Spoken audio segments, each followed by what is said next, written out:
কত ভাইয়া?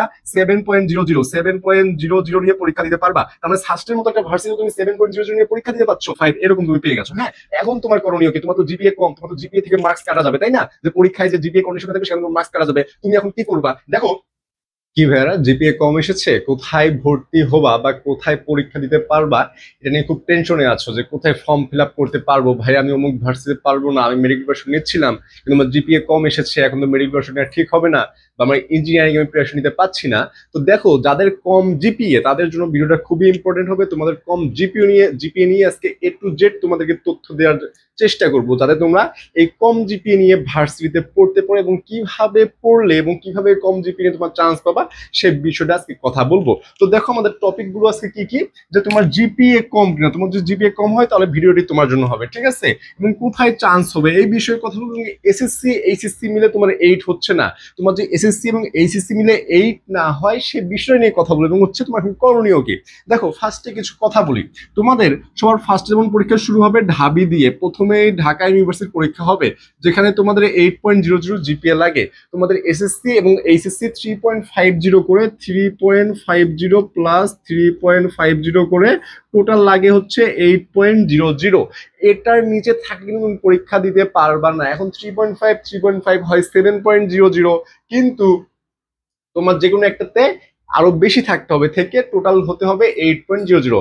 এখন তাহলে যাদের 3.50 আসেনি তাদের করণীয় কি সে বিষয় নিয়ে আমরা কথা বলতেছি। আরো দেখো, এই ডিউ এর পরে তোমাদের যে পরীক্ষাটা সবচেয়ে বেশি তোমাদের ইফেক্ট ফেলবে সেটা হচ্ছে যে রাজশাহী এবং চট্টগ্রামের পরীক্ষা রয়েছে, তাই না? রাজশাহী এবং চট্টগ্রাম। দেখো, চট্টগ্রামে একটা ইউনিট রয়েছে, সেটা ডি ইউনিট মেবি ডি ইউনিটে তুমি 6.00 নিয়ে এক্সাম দিতে পারবা। ডি ইউনিটে তুমি 6.00, অর্থাৎ দুইটা মিলে তোমার যদি 6.00 হয় তাহলে তুমি এক্সাম দিতে পারবা 6.00, অর্থাৎ অথবা 6.50, এরকম, কিন্তু 7 এর নিচে, ঠিক আছে? তাহলে তুমি চট্টগ্রামে একটা ইউনিট পেয়ে যাচ্ছ যেখানে তোমার 7 এর নিচে তুমি পরীক্ষা দিতে পারছো। এবং ঢাকা ইউনিভার্সিটি যেহেতু 8.00, এবং তোমাদের এখানে একটা ব্যাপার লক্ষণীয় যে তোমাদের এবার টোটাল প্লাস পেয়েছে হচ্ছে 69,097 জন, কি কতজন যেন এরকম, ঠিক আছে? আমি ধরে নিলাম 69,000। তাহলে 69,000, আগের বার ছিল সেখানে 1,43,000-এর মতো। তো সেই হিসেবে দেখা যায় তোমাদের কিন্তু এই যে জিপিএ এর যে কন্ডিশন, সেই কন্ডিশন অনেক ভার্সিটিতে কমেও আসতে পারে, এটা বলা যায় না, ঠিক আছে? সরি, অনেক ভার্সিটিতে কমে আসতে পারে, কেননা তোমাদের যদি এইরকম এবার কন্ডিশন দেয় তাহলে কিন্তু তোমরা অনেক ভার্সিটি পরীক্ষা দিতে পারবে না। আমি বারবার বলছি, এবার যারা 4.00 পেয়েছো তারা প্লাসের সমান পেয়ে গেছো, ঠিক আছে? কারণ খাতা যেভাবে কাটা হয়েছে বা তোমাদেরকে যেভাবে মূল্যায়ন করা হয়েছে সেই যে 4 পয়েন্টই হচ্ছে তোমাদের প্লাসের সমান। এবং এরপরে আরো একটি যেটা মোস্ট পপুলার পরীক্ষা সেটা হচ্ছে জিএসটি নিয়ে তোমাদের সবার একটা টার্গেট থাকবে, কারণ এখানে 19টা ভার্সিটি থাকে, তাই না? যদিও আগের বার আরো কমে গিয়েছে, তবে 19টা ভার্সিটি নিয়ে পরীক্ষা হওয়ার আশা আমরা করতেছি যে 19টা ভার্সিটি পরীক্ষা হতে পারে। এই জিএসটির মধ্যেও তোমার যে আহামরি পয়েন্ট লাগে এই কিন্তু এরকম কিন্তু না। এবং যে একটা ভার্সিটি এখান থেকে বের হয়ে গেছে সেটা হচ্ছে সাস্টটা একটা ইউনিটের কথা বলি, সেটা হচ্ছে A1, এ ইউনিট। হ্যাঁ, এ ইউনিটের A1 যে ইউনিটটা আছে, উপ ইউনিট, সেখানে কিন্তু তুমি 7.00 নিয়ে পরীক্ষা দিতে পারবা। কত ভাইয়া?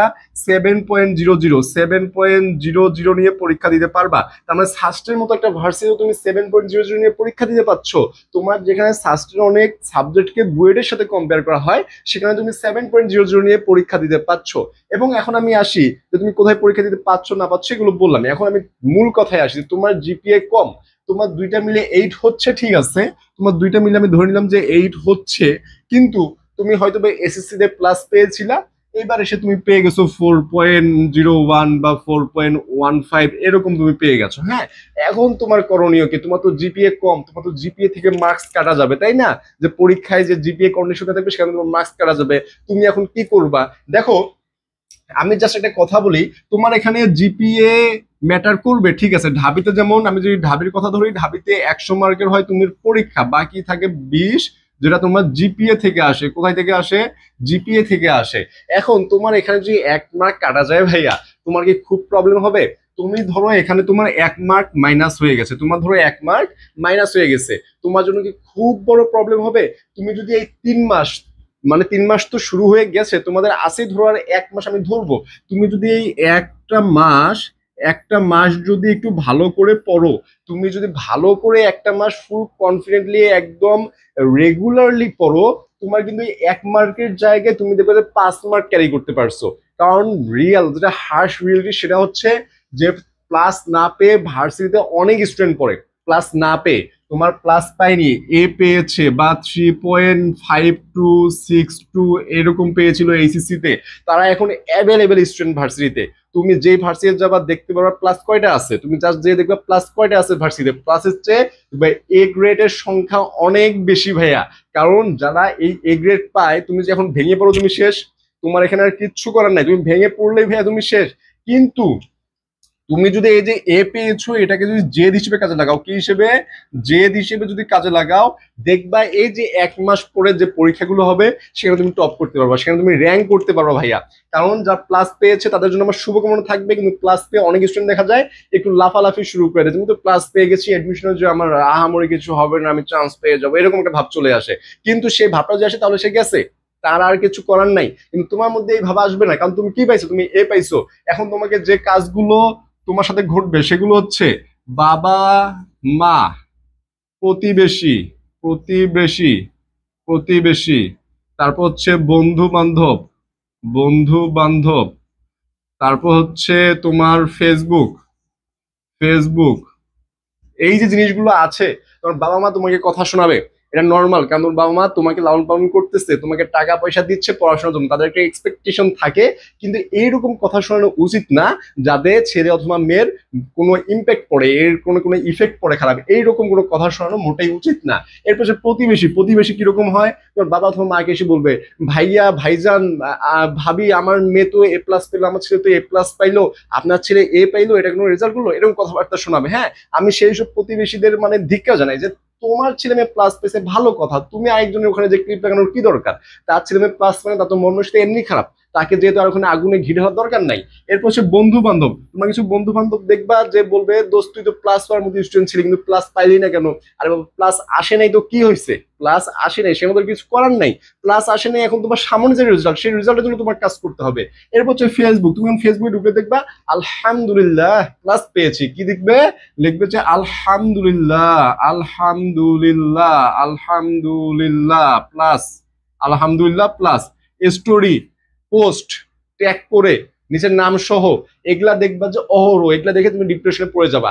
এগুলো ভাই কোনো কিছু মাথা নেওয়ার দরকার নাই, তুমি 1-1.5 মাস চোখ কান নাক সব অফ রাখো, কিছু দেখার দরকার নেই, কিছু শোনার দরকার নেই, তোমার কাজ হচ্ছে শুধু পড়াশোনা করা, আর কিচ্ছু করার দরকার নাই ভাইয়া। কারণ তুমি এই একটা মাস পড়াশোনা করলে তোমার যে কম জিপিএ, তুমি এইচএসসি তে 3.62 পাইছো না, তুমি এইচএসসি 3.62 পেয়েছো না, এই 3.62 নিয়ে তুমি ভার্সিটি ল নিয়ে পড়ার অ্যাবিলিটি রাখো, তুমি ভার্সিটি ল নিয়ে পড়বা 3.62 পেয়ে। কারণ এইরকম অহরহ স্টুডেন্ট আছে যে ফেল করছে, ফেল করে সে আজকে বড় কোনো অফিসার, এবং 2বার ইন্টারমিডিয়েট পরীক্ষা দিয়েছে ইমপ্রুভমেন্টের জন্য, সে জাহাঙ্গীরনগর থেকে মাস্টার শেষ করলো।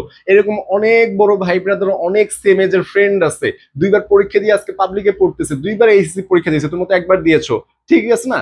তো এইরকম অনেক ফ্রেন্ড সার্কেল বলো, আশেপাশের মানুষজনকে বলো, এগুলো দেখে দেখে আবার বড় হয়েছি। তো এগুলোকে এইরকম সিরিয়াস পর্যায়ে নিয়ে যাওয়া উচিত না, তুমি জাস্ট মাথাটা কুল রাখো এবং পড়াশোনা করো, এবং তোমার এখন কাজ হবে জাস্ট পড়াশোনাটা গুছাই নেওয়া, গুছানো। হ্যাঁ, তোমার অন্য কোনো কাজ নাই, তোমার এখন কাজই হবে পড়াশোনা গুছানো। তুমি কিভাবে গুছাবা, কিভাবে স্কিপ করবা, তোমার এখন কাজ হচ্ছে স্কিপ করা, পড়াশোনা স্কিপ করা। এখন কি কি স্কিপ করতে হবে সেটা বুঝতে হবে।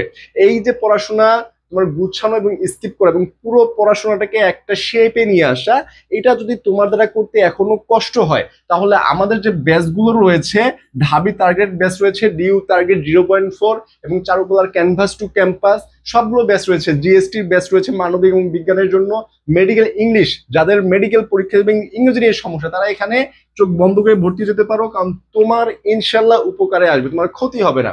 এরপর হচ্ছে রাজশাহী এবং চট্টগ্রাম কম্বাইন্ড একটা ব্যাচ রয়েছে, এগুলো হচ্ছে মানবিক এবং বিজ্ঞানের জন্য, তোমাদের যাদের পড়া এখনো বুঝতে পারো নাই, কোথায় পড়বা, অনেক জায়গায় পড়েছো কিন্তু পড়া বুঝতেছো না, তারা কিন্তু আমাদের সাথে কন্ট্যাক্ট করে এখানে ভর্তি হয়ে যেতে পারো। কন্ট্যাক্ট করবা কিভাবে, 0172082082852 এই যে হোয়াটসঅ্যাপ রয়েছে, ডিরেক্ট কল করতে পারো অথবা হোয়াটসঅ্যাপে নক করতে পারো, করে বিস্তারিত জেনে, এবং এগুলোতে সবগুলোতেই অফার চলতেছে তোমাদের জন্য, অফার চলতেছে তোমাদের জন্য স্পেশাল অফার চলতেছে। সবাই অফার গুলো জেনে, বিস্তারিত জেনে, তোমার যদি পছন্দ হয়, তোমার যদি ক্লাস ভালো লাগে, তাহলে তুমি এখানে ক্লাসগুলো করতে পারো। ইনশাল্লাহ পরিশ্রম করো, লাস্টে সফলতা তোমারই হবে ইনশাল্লাহ।